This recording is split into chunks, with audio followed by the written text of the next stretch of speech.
Jesus não prometeu igualdade entre os humanos. Ele falou que a gente tem que aguentar o nosso fardo junto com ele para alcançar o céu, alcançar a santidade. Então, quando você vê um pastor, quando você vê um padre com uma pulsão de socialização, cara, na hora eu já falo assim, cara, esse cara ele tá doutrinado. Exato. Ele tá doutrinado, ele não sabe, ele não é cristão. Naquele momento ele não é cristão. Ele tá tendo atitudes que talvez nem ele perceba que ele não está percebe. realizando. E eu percebo muito isso, porque eu cheguei, a gente vai falar sobre fanatismo religioso, e é um assunto que eu infelizmente vi muito próximo, e acontece que a pessoa não enxerga o que ela está falando. Não. Por mais que seja tão claro que não é, a pessoa não enxerga. Então, muitas vezes padres, pastores, eles acabam tomando essas atitudes, tendo essas decisões, que falam assim, caramba, será que é? Só que, infelizmente, ele influencia muita gente que está vulnerável. Exato. E aí a gente já está falando da terceira virtude patriarcal, que é a liderança. Exato. Tá? Eu estou expandindo isso tudo. A gente está falando muito de liderança aqui, porque essa terceira aqui é muito fácil de se corromper. Como a gente vê esses líderes comunitários se corrompendo com muita facilidade, Claro. porque você pega uma doutrinação de um impulso de socialização, ela soa muito bem, cara. Porque a promessa que a socialização faz é você pode ser um ser humano melhor.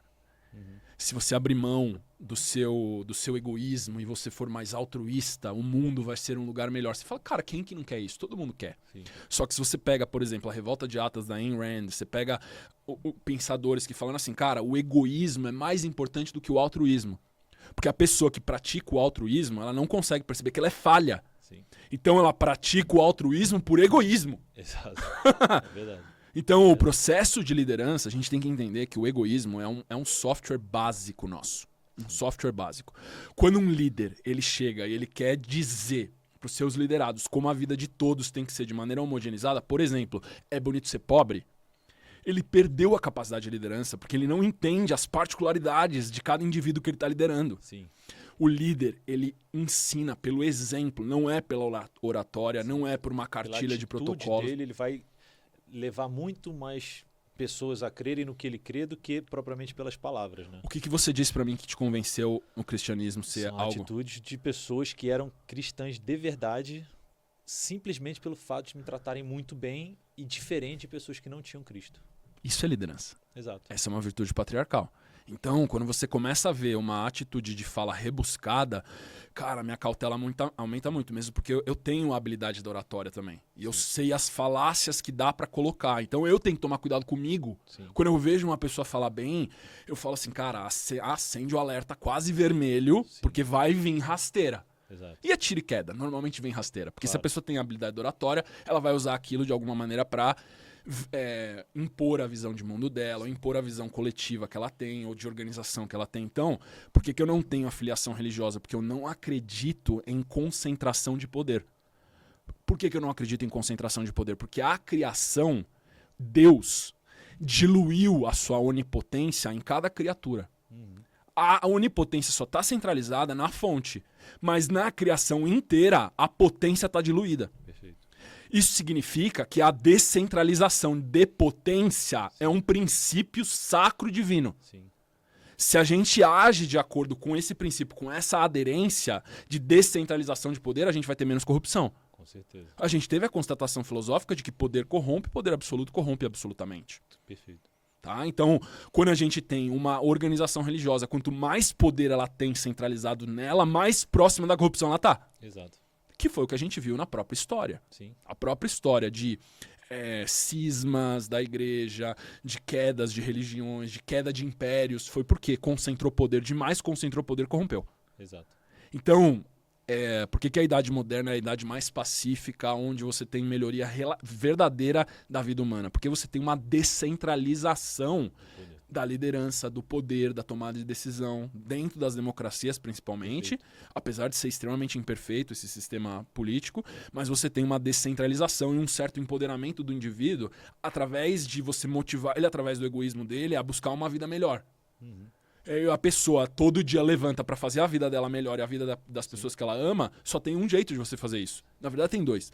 Ou você pratica criminalidade, só que o risco é altíssimo, porque se você for pego, todos os seus ganhos são perdidos. E a segunda é você fazer o bem pro outro. Exato. A gente cai no Evangelho de Lucas de novo, a lei de ouro, você faz pro outro o que você quer que faça para você. Sim. Tá? Então a liderança ela vai se basear no exemplo. E para você obter aquelas coisas que você deseja com egoísmo, você vai precisar dar pro outro. Exato.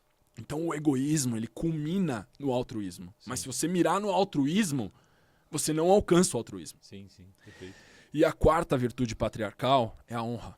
É você viver pela verdade, para a verdade e por verdade. E aqui tem o temor a Deus do cristão, onde tudo que ele faz é para servir a Deus da melhor maneira possível.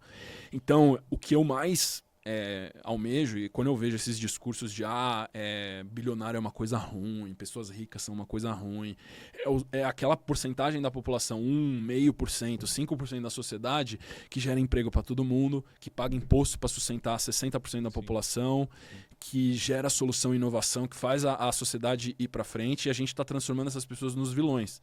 Ela só se tornou uma pessoa rica porque ela gerou um alto impacto social.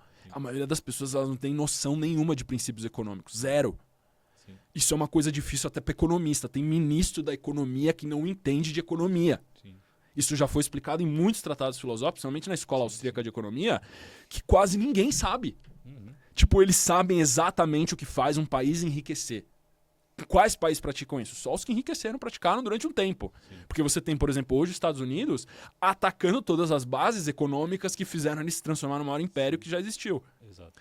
Então, quando a gente olha o posicionamento da honra, é muito melhor que as pessoas sejam indivíduos extremamente fortes, que servem a Deus porque elas têm honra, do que sejam indivíduos fracos, honrados. Porque a pessoa que não tem força, o homem principalmente que não tem força, ele se torna inútil. E o homem sabe, de certa maneira, isso, sim, que a gente passa por uma fase da nossa vida da adolescência até o meio da nossa idade adulta de altas privações. Claro. Você tem que levantar todo dia cedo, você tem que malhar todo dia, você tem que ir pra academia sem ver resultado, você basicamente não desperta muita atenção do sexo oposto, você não tem grana para pagar suas contas, a sua família te dá valor o tanto que você trabalha, onde você trabalha, o status social que você tem, o impacto que você gera na visão deles. Sim.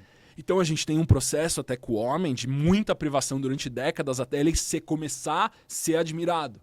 Isso é uma bênção e uma maldição. Sim. Porque há muitos homens, quando eles alcançam esse certo estado de destaque social, muitos nunca mais querem sair desse estado e ficam juvenis. Sim. Porque ele ainda está movido por aqueles desejos da adolescência dele.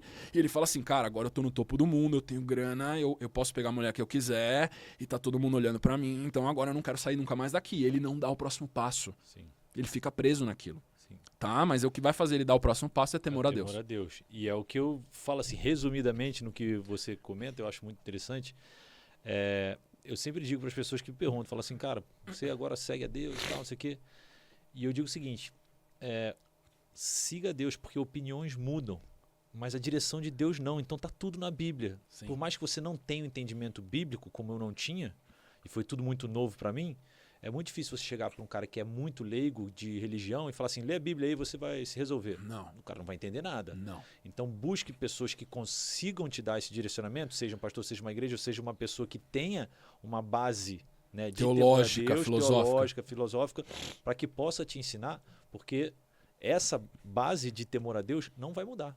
Não mudou durante 2024 anos e não vai mudar daqui para frente. O livro já foi escrito e está ali. Então, muito do que a gente vê na filosofia, em outros ensinamentos, é base bíblica. Base bíblica. Hoje, muitos coaches falam, mentores que a gente admira, conhece e tal, eles falam exatamente o que está escrito na Bíblia, sim, de uma forma mais moderna. Exato. Usando os princípios e valores, e é o que a gente mais admira hoje na internet. Se você pega um cara que enaltece a família, enaltece Deus, tem uma espiritualidade, não necessariamente uma religião específica, mas sabe quanto é importante temor a Deus, você vai seguir, né, e admirar essa pessoa nesse sentido, né?